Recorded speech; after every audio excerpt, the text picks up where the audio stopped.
Meantime, Republican presidential candidates hoping to unseat President Biden. They are now in Iowa. They are trying to persuade undecided voters, but there's one candidate who is not there. Former President Donald Trump. And Mills Hayes is live in Des Moines.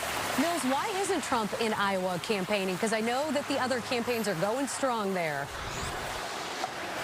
Hey, Anthony and Natalie. Well, former President Trump is not in Iowa today because he is in a New York courtroom, and he spoke at the end of his civil fraud trial today. Those Iowans who are not 100% sold on former President Trump, they say they're looking at DeSantis or Haley. Many of them tell me that they want a fresh face in the White House.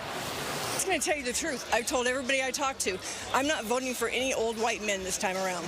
So I supported President Trump in his first two elections. Right now, I would not be supporting him in this election. I think there are other candidates out there that can do a good job. And it's very surprising to me that despite all his character flaws, his lies, and just the way he treats people, that so many people, even after he's been indicted, will still hang on to him as their primary candidate. Despite those people's concerns, the latest Fox polling shows former President Trump is leading in the Iowa caucuses. Fighting for second place is former UN Ambassador Nikki Haley and Florida Governor Ron DeSantis. Vivek Ramaswamy is at the back of the pack. The battle between the top two Trump alternatives is getting hostile. DeSantis blasted Haley's record as governor of South Carolina. Haley shot back, creating a DeSantisLies.com fact-checking site. The race got smaller Wednesday when former New Jersey Governor Christie dropped out. He was caught on a hot mic dissing Nikki Haley, something her supporters found insulting.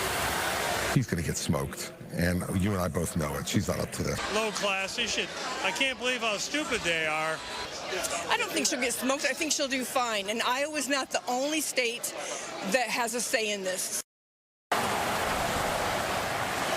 There's still some strong support for former President Trump here in Iowa.